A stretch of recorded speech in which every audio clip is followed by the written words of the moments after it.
가벼운 감기만으로도 죽을 수 있는 곳이 바로 북한이라고 합니다. 무상치료제를 주장하고 있지만 실제로는 해열제 하나 구하는 것도 힘들다고 하는데요. 심지어는 마약성 진통제를 불법으로 구해 복용하는 사람이 대다수일 정도이죠. 오늘의 사연자분 또한 제대로 된 약 하나 구하지 못해 살기 위해 탈북을 했다고 합니다. 대체 무슨 일이 있었던 건지 오늘의 충격적인 사연 바로 시작합니다. 안녕하세요. 저는 김영수라고 합니다. 한때 북한에서 탄광 노동자로 일을 했었죠. 탄광에서는 매일 목숨을 걸어야만 했습니다. 천장에서 떨어지는 물방울 소리, 멀리서 들리는 기계 돌아가는 소리, 그리고 때때로 들리는 동료들의 비명 소리. 우리는 그 소리들 속에서 긴장의 끈을 놓을 수가 없었습니다. 게다가 한 달마다 받는 배급은 열흘도 버티기 힘들었어요.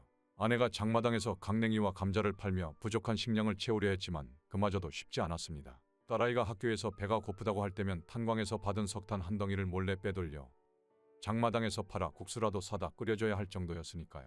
물론 그때는 몰랐습니다.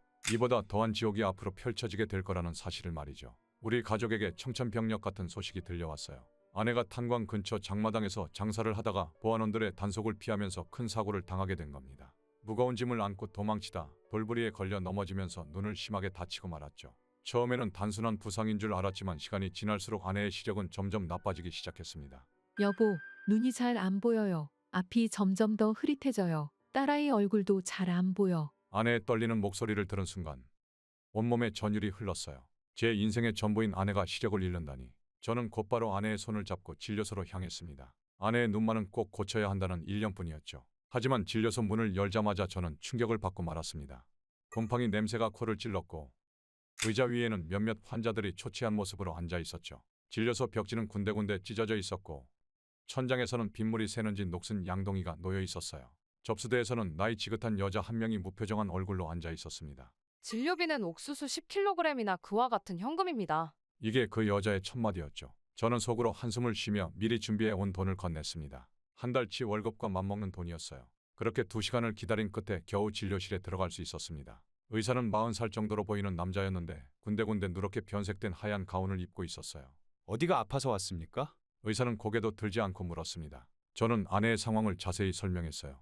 사고 경위부터 시력이 점점 나빠지는 증상까지. 하지만 의사는 대충 고개를 끄덕이더니 낡은 검안기로 아내의 눈을 잠깐 들여다보았을 뿐이었죠. 이거 심각한데 우리 진료소에서는 치료가 불가능합니다. 의료 장비도 없고 약도 없어요. 인민병원으로 가보시죠. 그 말을 듣는 순간 가슴이 철렁 내려앉았습니다. 이곳에서 치료받을 수 있다는 마지막 희망마저 사라지는 순간이었죠. 하지만 저는 포기할 수 없었어요. 선생님, 제발 좀 더 자세히 봐주십시오. 제 간절한 부탁에도 의사는 고개를 저었습니다. 동무, 여기서는 정말 어쩔 수 없습니다. 인민병원으로 가세요.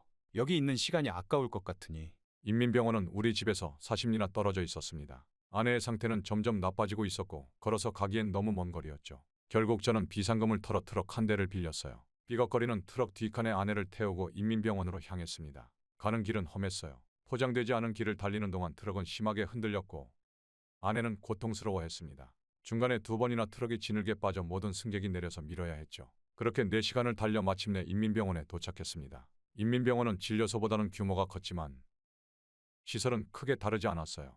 복도에는 환자들이 바닥에 앉아 있었고 간호원들은 분주히 움직였지만 뭔가 체계가 없어 보였습니다. 결국 저희는 접수를 하고 또다시 긴 시간을 기다려야 했죠. 아내는 점점 더 심한 두통을 호소했고 이제는 제 얼굴도 잘 보이지 않는다고 했어요.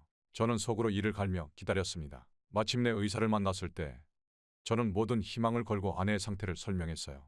하지만 결과는 진료소와 다르지 않았습니다. 이건 우리도 어쩔 수 없는 문제요.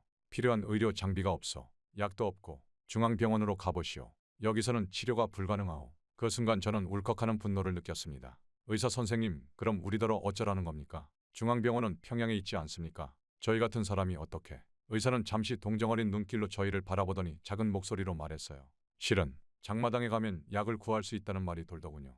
물론 불법이지만 다른 환자들도 다들 그렇게들 한다고 합니다. 병원을 나오면서 저는 처음으로 이 나라를 원망했습니다. 국가가 해결해줘야 할 일을 왜 우리 같은 서민들이 불법을 저질러가며 해결해야 하는 건가? 하지만 그때는 원망할 시간도 없었어요. 저는 곧장 장마당으로 향했습니다. 그곳에서 은밀히 약을 파는 사람들을 찾는 건 어렵지 않았어요.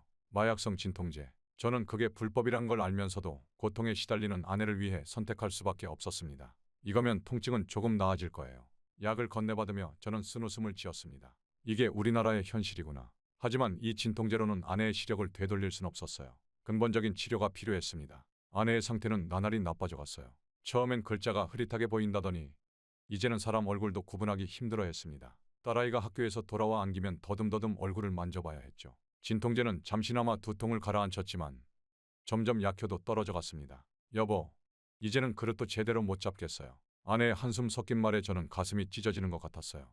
설거지를 하다가 그릇을 깨뜨리고 우는 아내를 보며 결심했습니다. 평양에 위치한 종합병원으로 가기로 말이죠. 그곳까지 가려면 여러 가지가 필요했습니다. 우선 여행 허가증을 떼야 했고 평양에서 묵을 숙소도 알아봐야 했죠. 숙박 등록증도 필요했어요. 이 모든 게 돈이었습니다. 저는 밤낮으로 탄광에서 일했어요. 위험한 줄 알면서도 추가 근무를 자청했죠. 집에 있던 마지막 살림살이들도 장마당에 내다 팔았습니다. 그리고 마침내 결심했어요. 여보, 우리 평양으로 가봅시다. 거기에 가면 뭔가 방법이 있을 거예요. 저는 아내의 손을 잡으며 말했습니다. 그때는 몰랐죠. 평양으로 가는 여정이 우리 가족에게 또 다른 시련이 될 거란 걸. 다음 날 저희는 평양행 열차를 타기 위해 새벽부터 서둘러 역으로 향했습니다. 여행허가증을 보여주고 검열을 받는 동안 온몸이 땀으로 젖었어요. 다행히 서류상 문제는 없었고 우리는 낡은 열차에 몸을 실을 수 있었죠. 창밖으로 스쳐 지나가는 풍경을 보며 이번에야말로 아내의 눈을 고칠 수 있을 거란 희망을 가졌습니다. 이후 평양역에 도착했을 때는 이미 해가 저물어 있었어요. 처음 보는 평양의 밤거리는 우리가 사는 곳과는 너무나 달랐습니다. 밝은 가로등, 높은 아파트들, 깨끗한 거리, 마치 다른 나라에 온 것 같았죠. 우리는 미리 알아본 여인숙으로 향했습니다. 숙박 등록증을 제출하고 겨우 방을 구할 수 있었어요. 좁은 방이었지만 내일 아내가 치료받을 수 있다는 생각에 잠을 이룰 수가 없었습니다. 다음 날 아침 일찍 병원으로 향했어요. 병원은 제가 상상했던 것보다 훨씬 컸습니다. 수도 평양의 위상에 걸맞게 웅장한 건물이었죠. 하지만 그 웅장한 외관과는 달리 우리를 맞이한 건 차가운 시선뿐이었어요. 접수처에서부터 시작됐습니다. 지방에서 왔다고요? 소개장은 있습니까? 사무적인 말투로 물어보는 접수원에게 저는 공손히 대답했어요. 네, 인민병원에서 받아왔습니다. 그제서야 접수원은 마지못해 서류를 받아들었습니다. 오늘 환자가 많아서 기다리셔야 할 겁니다. 저기 앉아 계세요. 기다리는 동안 주변을 둘러보니 저희처럼 초라한 차림의 사람들은 거의 보이지 않았어요. 대부분 좋은 옷을 입은 평양 시민들이었고 그들은 저희를 쳐다보지도 않았습니다. 여보, 목이 마른데 물 좀. 아내가 속삭였어요. 저는 급히 식수대를 찾아 나섰지만 어디에도 환자용 물병이나 컵이 보이지 않았습니다. 간호원에게 물어보니 물은 자기가 가져와야 합니다. 라는 퉁명스러운 대답이 돌아왔죠. 4시간을 기다린 끝에 겨우 진료실에 들어갔습니다. 의사는 50대 중반쯤 되어 보이는 남자였어요. 고급스러운 안경을 쓰고 있었지만 그의 눈빛은 차가웠습니다. 어디서 왔어? 의사가 물었어요. 함경북도에서 왔습니다. 아, 지방에서. 의사의 표정이 순간 일그러졌습니다. 마치 더러운 것을 본 것처럼 인상을 찌푸리더니 냉소적인 말투로 물었어요. 돈은 좀 가져왔어? 여기서 치료받으려면 많이 필요할 텐데. 저희가 준비한 게. 됐어. 돈도 없는데 여기까지 왜 왔어? 이 병원은 당신 같은 사람들이 오는 곳이 아니야. 의사는 아내의 눈을 제대로 보지도 않았습니다. 그저 멀리서 한번 훑어보고는 작은 약병 하나를 꺼냈어요. 이걸로 끝났어. 다시는 여기 오지 마시오. 저는 굴욕감을 삼키며 약병을 받았습니다. 아내를 살릴 수만 있다면 이 정도 수모쯤이야. 하지만 그게 끝이 아니었어요. 병원을 나와 여인숙으로 돌아와 약을 먹이려는데 문득 이상한 느낌이 들었습니다. 약병의 라벨이 조금 비뚤어져 있었고 글씨체도 어딘가 이상했어요. 우연히 옆방에 의대생이었다는 청년이 있어서 약을 보여줬습니다. 청년은 약병을 유심히 살펴보더니 한숨을 쉬었어요. 아저씨, 이거 가짜 약입니다. 그것도 아주 조잡하게 만든. 그 순간 저희 온 세상이 무너져 내렸습니다. 귀가 멍멍해졌고 다리에 힘이 풀렸어요. 중앙병원, 국가가 운영하는 최고의 병원에서 가짜 약을 지급했다니. 이게 말이 됩니까? 이게 어떻게? 청년은 고개를 저었습니다. 여기가 그런 데예요. 돈 없는 환자한테는 이런 짓을 일삼아요. 그저 돈 있는 간부들이나 제대로 된 치료를 받죠. 방으로 돌아와 아내 옆에 앉았습니다. 아내는 이미 진통제 때문에 잠들어 있었어요. 아내의 창백한 얼굴을 보며 저는 처음으로 이 나라를 저주했습니다. 가난한 사람은 이 나라에서 치료받을 자격도 없단 말인가. 창밖으로 보이는 평양의 화려한 불빛들이 갑자기 너무나도 냉랭하게 느껴졌어요. 겉으로는 번지르르 하지만 속은 썩어 문드러진 이 도시, 이 나라. 저는 그날 밤 결심했습니다. 돈은 이 땅에서 희망을 찾을 수 없다고. 아내를 살리기 위해서는 이 나라를 떠나는 것밖에 방법이 없다고. 여인 숙방에 누워 천장을 바라보며 저는 마지막 선택을 생각했습니다. 그것이 얼마나 위험한 선택인지 알면서도 다른 길은 없어 보였어요. 이제 우리 가족에게 남은 건 단 하나, 탈북뿐이었습니다. 평양에서 집으로 돌아오는 길은 무거웠습니다. 아내는 진통제에 취해 계속 잠만 자고 저는 이제 무엇을 해야 할지 고민에 빠졌죠. 집에 도착하니 딸아이가 학교에서 돌아와 기다리고 있었어요. 딸아이의 순수한 눈망울을 보며 마음을 다잡았습니다. 가족을 위해서라면 무슨 일이든 해야 했어요. 우리 마을에는 비법 장사를 하는 박씨라는 사람이 있었습니다. 평소에는 그와 어울리지 않으려 했지만 이제는 그가 유일한 희망이었죠. 어두워질 무렵 그의 집을 찾아갔어요. 박씨 동무, 나 좀 도와줘요. 중국이나 한국으로 가는 방법 알고 있지 않습니까? 박씨는 한참을 말이 없었어요. 그러다 작은 목소리로 말했습니다. 그게 얼마나 위험한 일인지 알고 있어? 더구나 어린 딸아이까지 있는데 잘못하다간 온 가족이 정치범 수용소로 끌려갈 수도 있는데. 하지만 저는 이미 결심한 상태였죠. 알고 있습니다. 그래도 여기 있다간 아내가 죽을 것 같아요. 딸아이도 이런 곳에서 자라선 안 됩니다. 제발 도와주십시오. 박 씨는 한숨을 쉬더니 중국 밀수꾼과 연락할 수 있는 방법을 알려줬어요. 브로커 비용은 어마어마했습니다. 세 식구의 탈북 비용을 마련하기 위해 집안의 마지막 가재도구를 모두 팔았죠. 이제 우린 집도 없어요. 아내가 눈물을 흘렸습니다. 딸아이는 상황을 이해하지 못한 채 엄마를 끌어안았어요. 저는 두 사람을 꼭 안아주며 말했습니다. 괜찮아요. 우리는 서로가 있잖아요. 딸아이에게 상황을 설명하는 게 가장 힘들었어요. 10살짜리 어린아이에게 어떻게 탈북의 위험성을 이해시킬 수 있겠습니까? 그저 우리가 더 좋은 곳으로 가는 거 라고. 엄마가 거기 가면 눈이 나올 수 있다 고 말해줄 수밖에 없었죠. 국경을 넘기로 한 날은 한겨울이었어요. 영하 20도를 넘나드는 혹한 속에서 저희 가족은 두만강가에서 브로커를 기다렸습니다. 삼엄한 경계를 피해 숨어있는 동안 아내는 추위에 떨었고 딸아이는 무서웠는지 계속 엄마 품에 파고들었죠. 이제 곧 끝날 거예요. 조금만 더 참아요. 우리 딸, 잘 견뎌주어서 고마워. 한밤중이 되자 브로커가 나타났어요. 돈은 가져왔어? 돈을 확인한 브로커는 고개를 끄덕였습니다. 아기가 있으니 더 조심해야 하오. 절대 울면 안 돼요. 내 신호를 기다리시오. 강은 완전히 얼어 있었지만 군인들의 순찰이 문제였습니다. 브로커는 순찰대의 교대 시간을 노리고 있었어요. 1시간, 2시간, 초조한 기다림이 이어졌죠. 지금이요. 저는 아내를 등에 업고 딸아이의 손을 꼭 잡았습니다. 아내는 진통제를 먹은 상태라 제대로 걸을 수가 없었어요. 얼음 위를 건너는 동안 심장이 터질 것 같았습니다. 삐걱거리는 얼음 소리, 멀리서 들리는 군인들의 말소리, 그리고 거친 숨소리만이 밤 공기를 가르고 있었죠. 갑자기 총소리가 들렸어요. 멈춰서. 누구야? 저는 아내를 더욱 단단히 붙잡고 딸아이를 안아들었습니다. 뒤에서 총알이 날아왔지만 밤이라 정확한 조준은 불가능했나 봐요.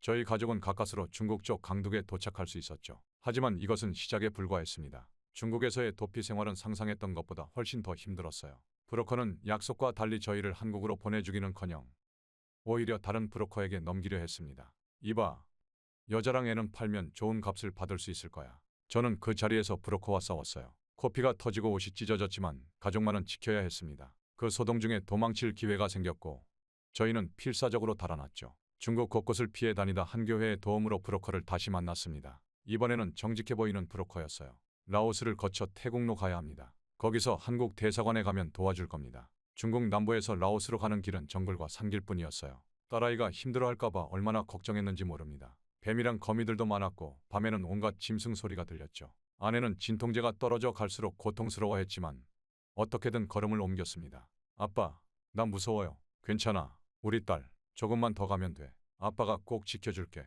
라오스에서는 국경 수비대에게 붙잡힐 뻔했어요. 다행히 브로커가 미리 준비한 뇌물로 위기를 모면했죠. 거기서 다시 태국까지 가는 길도 험난했습니다. 밀림을 헤치고 산을 넘어야 했어요. 태국에 도착해서는 일부러 경찰에 자수했습니다. 불법 입국자로 2주간 구금됐지만 그게 오히려 다행이었어요. 구금시설에서 한국 대사관에 연락할 수 있었거든요. 드디어 공식적인 보호를 받을 수 있게 된 거죠. 태국 이민국 수용소에서 3개월을 보냈어요. 힘들었지만 이제는 안전하다는 생각에 편히 잠들 수 있었습니다. 아내도 태국 병원에서 간단한 치료를 받을 수 있었고 딸아이도 다른 탈북 아이들과 친구가 되었죠. 마침내 저희 가족은 한국행 비행기를 탈 수 있었습니다. 방콕에서 인천까지 가는 2시간 반 동안 창밖에 구름을 보며 생각했어요. 이제 정말 새로운 삶이 시작되는구나. 인천공항에 착륙했을 때는 한밤중이었습니다. 비행기 창문으로 보이는 불빛들이 마치 별처럼 반짝였어요. 탈북 과정에서 진통제도 떨어지고 제대로 된 치료를 받지 못한 아내는 고열에 시달리고 있었습니다. 비행기에서 내리자마자 정장 차림의 요원들이 저희를 맞이했어요. 낯선 환경에 딸아이는 제 손을 꼭 잡았죠. 하지만 그들의 표정은 의외로 따뜻했습니다. 힘들게 오셨죠? 이제 안전하니 걱정 마세요. 아내의 상태를 본 요원들은 즉시 응급의료진을 불렀어요. 공항 의무실에서 응급처치를 받는 동안 아내의 체온은 40도가 넘었고 시력은 거의 없는 상태였습니다. 의사는 즉시 입원이 필요하다고 했지만 먼저 국정원 조사를 받아야 했죠. 죄송합니다만 기본적인 조사는 꼭 필요한 절차입니다. 최대한 빨리 진행하도록 하겠습니다. 국정원으로 향하는 차 안에서 저는 창밖을 내다보았어요. 반짝이는 도시의 불빛들, 줄지어 선 자동차들, 24시간 영업하는 가게들, 마치 다른 세상에 온 것 같았습니다. 딸아이는 신기한 듯 연신 창밖을 바라보았죠. 국정원에 도착하자 저희 가족은 각각 다른 방으로 안내되었어요. 처음에는 가족과 떨어지는 것이 불안했지만 담당 조사관이 친절하게 설명해 주었습니다. 걱정 마세요. 기본적인 확인 절차일 뿐입니다. 아드님의 가족들도 옆방에서 편하게 이야기하고 계세요. 조사는 예상보다 덜 긴장된 분위기에서 진행되었어요. 북한에서의 생활, 탈북 동기, 탈북 경로, 모든 것을 있는 그대로 이야기했습니다. 특히 아내의 치료를 위해 목숨을 걸고 탈북을 결심했다는 이야기를 하자 조사관의 눈시울이 붉어졌어요. 많이 힘드셨겠습니다. 이제는 정부가 도와드리겠습니다. 조사가 끝난 후 저희는 하나원으로 이송되었습니다. 하나원으로 가는 길에 담당 요원이 설명해 주었어요. 12주 동안의 교육을 받으면서 한국 사회 적응을 위한 기초를 배우게 된다고요. 하나원에 도착하자 깔끔한 숙소와 따뜻한 식사가 준비되어 있었습니다. 처음으로 편안한 잠자리에서 쉴 수 있었어요. 딸아이는 같은 또래의 탈북 아이들과 금세 친해졌고 저는 한국 사회의 기본적인 것들을 배우기 시작했죠. 이것이 교통카드입니다. 지하철이나 버스를 탈 때 사용하시면 됩니다. 은행 통장은 이렇게 만드시면 됩니다. 스마트폰은 이렇게 사용하시면 됩니다. 모든 것이 새로웠지만 가장 큰 관심은 역시 아내의 치료였어요. 하나원의 담당자들도 이를 이해해 주었죠. 난민 지원 단체의 도움으로 서울의 대형 병원 진료 예약이 잡혔다는 소식을 들었을 때는 눈물이 났습니다. 드디어 병원에 도착한 날, 저는 북한에서의 경험 때문에 긴장했어요. 하지만 의료진들의 태도는 완전히 달랐습니다. 많이 고생하셨네요. 먼저 정밀 검사부터 진행하고 최선의 치료 방법을 찾아보도록 하겠습니다. 깨끗한 병원 시설과 친절한 의료진들을 보며 저는 이것이 현실인지 꿈인지 분간할 수 없었어요. MRI, CT 등 처음 보는 의료기기들로 검사가 이루어졌고 의사는 자세히 설명해 주었습니다. 다행히 완전한 시력 상실은 아닙니다. 적절한 치료를 받으면 어느 정도 회복이 가능할 것으로 보입니다. 그 말을 들은 순간 아내와 저는 서로 부둥켜 안고 울었어요. 딸아이도 함께 울면서 엄마가 나왔대 라고 소리쳤죠. 그동안 얼마나 절망적이었는지 이제야 진정한 희망이 보였습니다. 치료는 장기간이 필요했지만 의료비 걱정은 하지 않아도 됐어요. 의료급여 지원으로 대부분의 비용이 해결되었고 나머지는 난민 지원 단체에서 도움을 주었습니다. 하나원에서의 교육이 계속되는 동안에도 아내의 치료는 병행되었어요. 처음에는 하나원과 병원을 오가는 것이 힘들었지만 모든 직원들이 적극적으로 도와주었죠. 딸아이는 하나원 내 예비학교에서 한국어와 기초교육을 받기 시작했습니다. 처음에는 말투가 달라 힘들어했지만 선생님들의 세심한 지도로 점차 적응해갔어요. 한국의 교과서를 받았을 때 딸아이의 눈이 얼마나 반짝였는지 모릅니다. 저는 매일 저녁 하나원에서 배운 것들을 공책에 적었어요. 지하철 노선도를 외우고 은행 업무를 연습하고 컴퓨터 사용법을 배웠죠. 때로는 너무 많은 정보에 지치기도 했지만 이 모든 것이 우리 가족의 새로운 삶을 위한 것이라 생각하며 버텼습니다. 하나원에서의 시간이 끝나갈 무렵 아내의 상태는 많이 호전되어 있었어요. 아직 완전한 회복은 아니었지만 이제는 딸아이의 얼굴도 또렷이 볼 수 있게 되었죠. 처음으로 딸아이의 얼굴을 다시 보았을 때 아내가 얼마나 울었는지 모릅니다. 여보, 우리 딸이 이렇게 예쁜 아이였네요. 그날 저녁 하나원 숙소의 작은 창문으로 별들이 보였어요. 이제 곧 새로운 삶이 시작된다는 생각에 가슴이 벅차올랐습니다. 힘든 여정이었지만 우리 가족은 마침내 희망을 찾았습니다. 이제는 정말로 새로운 시작이 가능해졌어요. 하나원에서 퇴소한 후 저희 가족은 서울 외곽의 임대 아파트에 보금자리를 마련했습니다. 작은 아파트였지만 우리 가족에겐 천국이나 다름없었어요. 깨끗한 수돗물이 나오고 전기가 24시간 들어오며 난방도 걱정 없는 곳. 북한에서는 상상도 못했던 일상이었죠. 아내는 매주 정기적으로 병원을 다녔어요. 첫 번째 수술이 성공적으로 끝나고 의사 선생님께서는 희망적인 소식을 전해주셨습니다. 시력이 조금씩 회복되고 있어요. 꾸준히 치료하면 80% 정도까지는 회복될 수 있을 겁니다. 그 말을 들은 날 병원 로비에서 저는 한참을 울었습니다. 여기까지 왔으니 반드시 아내를 치료하고 딸과 함께 새로운 삶을 시작하겠다. 그동안의 고난이 주마등처럼 스쳐 지나갔어요. 북한에서의 절망적인 순간들, 탈북 과정에서의 위험천만했던 순간들, 그 모든 것을 이겨내고 여기까지 왔다는 사실이 새삼 가슴을 울렸습니다. 딸아이는 일반 초등학교에 전학했어요. 처음에는 말투 때문에 친구들의 놀림을 받기도 했지만 금세 적응했죠. 오히려 북한에서의 경험을 담담하게 이야기하며 친구들과 더 가까워졌다고 합니다. 담임 선생님께서도 딸아이를 각별히 신경 써주셨어요. 저는 정착도우미의 소개로 건설 현장에서 일을 시작했습니다. 탄광에서 일하던 경험이 도움이 되었어요. 현장에서 만난 고향 선배는 제게 기술을 하나하나 가르쳐 주었죠. 이제 우리나라 사람이네요. 열심히 배워서 기술자가 되세요. 그 말에 눈물이 났습니다. 우리나라, 이제는 정말 이곳이 우리의 나라가 되었구나 싶었어요. 일을 시작하고 얼마 지나지 않아 저는 뜻밖의 제안을 받았습니다. 지역의 하나센터에서 탈북 주민들을 위한 멘토링 프로그램에 참여해달라는 거였어요. 처음에는 망설였지만 제가 겪은 경험이 누군가에게 도움이 될 수 있다는 생각에 수락했습니다. 저도 처음에는 많이 두려웠어요. 하지만 이곳에는 우리를 도와주려는 분들이 정말 많습니다. 멘토링 활동을 하면서 저는 오히려 제가 치유되는 것을 느꼈어요. 같은 아픔을 가진 사람들과 이야기를 나누고 그들의 정착을 돕는 과정에서 제 상처도 조금씩 아물어갔죠. 주말에는 가족과 함께 봉사활동도 나갔습니다. 아내는 시력을 조금씩 회복하면서 다른 탈북 여성들의 이야기를 들어주는 일을 했고, 딸아이는 탈북 어린이들의 한글 공부를 도왔어요.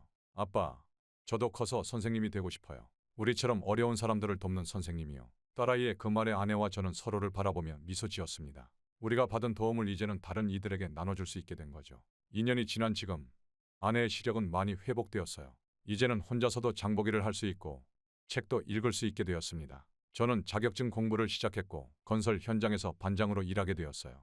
여보, 우리 정말 잘 왔죠? 이제는 딸아이의 미래를 걱정하지 않아도 되잖아요. 저는 아내의 손을 꼭 잡았어요. 길가의 핀 꽃들이 유난히 아름다워 보였습니다. 탈북을 결심하던 그날, 상상조차 하지 못했던 행복이 지금 우리 곁에 있었죠. 지금도 가끔 북한에 두고 온 가족들 생각에 잠을 이루지 못할 때가 있습니다. 하지만 저는 믿습니다. 언젠가 우리 민족이 하나 되어 자유롭게 오갈 수 있는 날이 올 거라고. 그때까지 저희 가족은 이곳에서 받은 사랑을 다른 이들에게 나누며 살아가려 합니다. 정말 감사합니다. 우리 가족에게 새로운 삶을 선물해 주신 대한민국 국민 여러분, 진심으로 감사드립니다. 저의 이야기는 이렇게 끝이 나지만 저희 새로운 이야기는 이제 시작입니다. 지금까지 저희 이야기를 들어주셔서 감사합니다. 구독자님들의 가정에도 항상 평화가 있기를 진심으로 기도하겠습니다. 구독과 좋아요는 큰 힘이 됩니다.